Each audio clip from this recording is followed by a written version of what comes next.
Bonjour à tous, bienvenue dans cette vidéo. Ce soir, nous allons aborder un autre thème, un thème qui sera la continuité des précédents que nous avons abordés, du moins pour deux d'entre eux, puisqu'il va s'agir aujourd'hui de s'intéresser à la question de comment est-ce que nous pouvons demeurer en Christ. C'est-à-dire que si nous avons connu le Seigneur et que une vie nouvelle nous a été offerte à travers son témoignage et la connaissance qu'il a portée au monde de son Dieu qui est devenu aussi notre Dieu, comment, une fois ces paroles reçues, pouvons-nous demeurer dans son amour? Je vous invite pour traiter cette thématique à prendre vos Bibles et ensemble nous allons nous pencher dans l'évangile de Jean au chapitre 17. Nous allons regarder les versets 25 à 26. Prenez place, c'est parti. Dans l'évangile de Jean, au chapitre 17, il nous est dit ceci, dans les versets 25 à 26, c'est le Seigneur Jésus qui prie, et il achève sa prière par les paroles suivantes. « Père juste, le monde ne t'a point connu, mais moi je t'ai connu, et ceux-ci ont connu que tu m'as envoyé. Je leur ai fait connaître ton nom, et je le leur ferai connaître, afin que l'amour dont tu m'as aimé soit en eux, et que je sois en eux. » Alors j'aime à préciser d'emblée, avant d'aller plus loin dans ce sujet, que le Seigneur Jésus est en train de prier. Cela ne vous a pas échappé, mais je le précise tout simplement par rapport au fait que, oui, Jésus priait.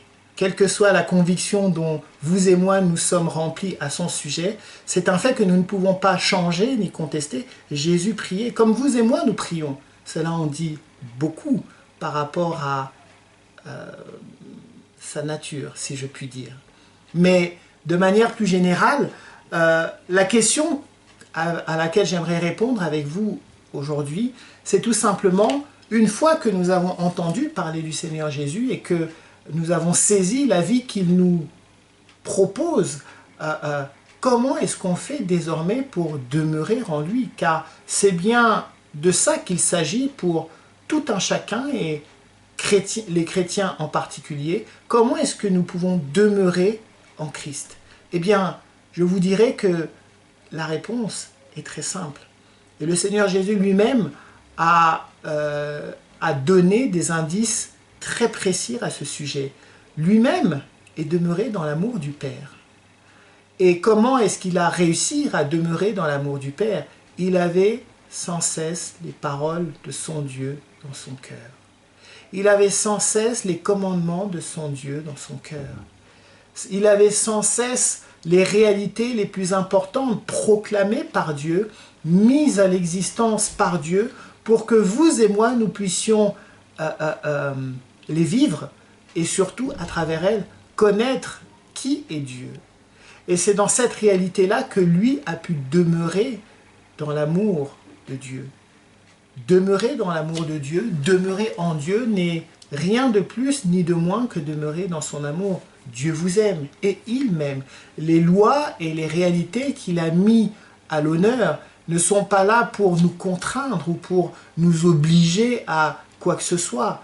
Dieu est conscient que sur cette terre, nous sommes tous différents les uns des autres. Nous avons tous des sensibilités différentes. Il y a des gens qui sont peut-être un peu plus impulsifs, il en est d'autres qui sont plus patients, il en est qui sont plus émotifs, il en est qui sont plus consciencieux, et ainsi de suite. Nous sommes différents, mais dans ces différences, aussi nombreuses qu'elles soient, il nous faut nous rejoindre quelque part. Et s'il faut nous rejoindre à travers un homme, tout le monde sera toujours tenté à tout moment de se dire « Mais pourquoi est-ce qu'on agit comme lui ?» il dit. Pourquoi est-ce qu'on ne ferait pas comme moi je dis? Ou pourquoi est-ce qu'on ne ferait pas comme tel autre le dit lui? C'est la raison pour laquelle nous avions besoin d'une réalité supérieure à travers Dieu, qui lui-même a promulgué des lois, des vérités, des réalités, des paroles, et parce qu'elles viennent de lui, aucun homme n'irait à contester avec lui. Il est l'être suprême. Voilà la raison pour laquelle, quelles que soient nos différences et quelles que soient nos sensibilités, quels que soient les caractères que nous pouvons avoir ou les personnalités de chacun, nous nous rejoignons tous sur les paroles qu'il a proclamées. Pourquoi? Parce qu'elles ont valeur d'autorité.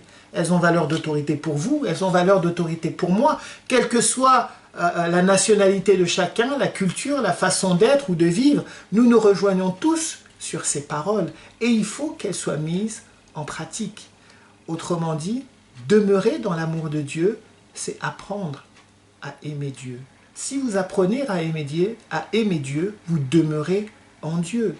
Et Christ lui-même nous a montré la voie. Il est demeuré dans l'amour de son Père. Et c'est en demeurant dans cet amour que Dieu a pu accomplir avec lui les réalités les plus extraordinaires. C'est pour cette raison que Dieu a pu le glorifier lui. Pourtant, il était un homme. Pourtant, Dieu ne donnera pas sa gloire à un autre. Mais là, on n'est pas dans le cadre d'idolâtrie.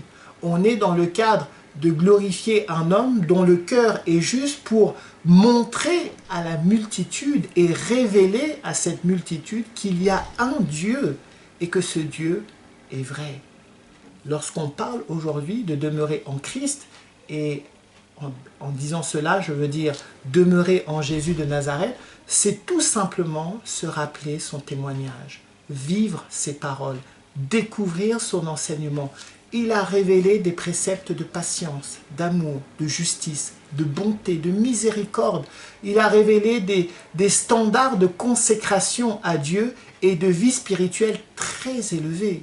Et pour quiconque garde ces réalités en son cœur et les applique à son cœur ou à travers son cœur s'évertue à les vivre, vous demeurez en Christ. La présence de Christ n'est pas tant une présence physique, mais elle est une présence spirituelle à travers ses paroles. Vous et moi, nous sommes constitués d'un esprit, d'une capacité à réfléchir, à penser les choses, une capacité aussi à les garder en mémoire, à les garder à cœur. Et c'est dans cette capacité-là que va s'inscrire la présence de Christ, comme c'est en cette capacité-là que s'est inscrit la présence de Dieu dans le cœur de Christ. Il s'est rappelé les paroles de son Père, qui était son Dieu et qui est son Dieu. Et en s'efforçant à les vivre, en donnant son maximum pour les mettre à l'honneur, il est resté dans la volonté de son Père. Demeurer en Christ, c'est exactement ce chemin-là que vous et moi, nous devons emprunter. Est-ce à dire que si nous demeurons en Christ, nous ne demeurons pas en Dieu? Loin de là. Dieu a fait connaître son nom à Christ et Christ nous les a partagés. L'un a glorifié l'autre et l'autre œuvrait pour l'un. Si nous demeurons en Christ, nous demeurons en Dieu.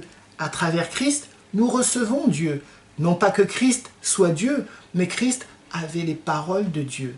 Et ces paroles ont été révélées par Dieu, validées par Dieu et accompagnées d'une gloire sans précédent puisque Dieu l'a authentifié à travers des miracles incroyables.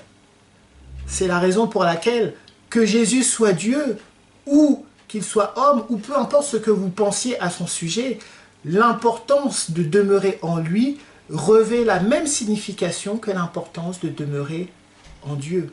Parce qu'il est l'autorité que Dieu a établie sur l'humanité pour que nous recevions Dieu pour ce qu'il est, le Créateur, l'être suprême, notre Dieu, notre Créateur. Et aussi longtemps que nous nous efforçons à garder cette réalité-là et que nous manifestons nos efforts et notre sensibilité, notre amour, notre volonté et tout ce qu'on peut mettre à l'œuvre pour que cette réalité-là soit à sa dimension la plus forte, alors nous demeurons en Christ. C'est l'essentiel de ce que nous pouvons savoir pour pouvoir demeurer en Christ, ça passe par l'amour. L'amour qui trouve sa raison d'être dans le bien-être des autres et dans la joie de voir les autres heureux autour de soi. Seigneur, peu importe ce que cela me coûte, peu importe si j'ai la capacité de le faire ou pas, à cause de toi, par amour pour toi, je vais le faire et tu vas m'aider parce que tu es vrai. Et qu'en m'y aidant, c'est le meilleur moyen de prouver et de démontrer à ceux qui ne te connaissent pas que tu es Dieu.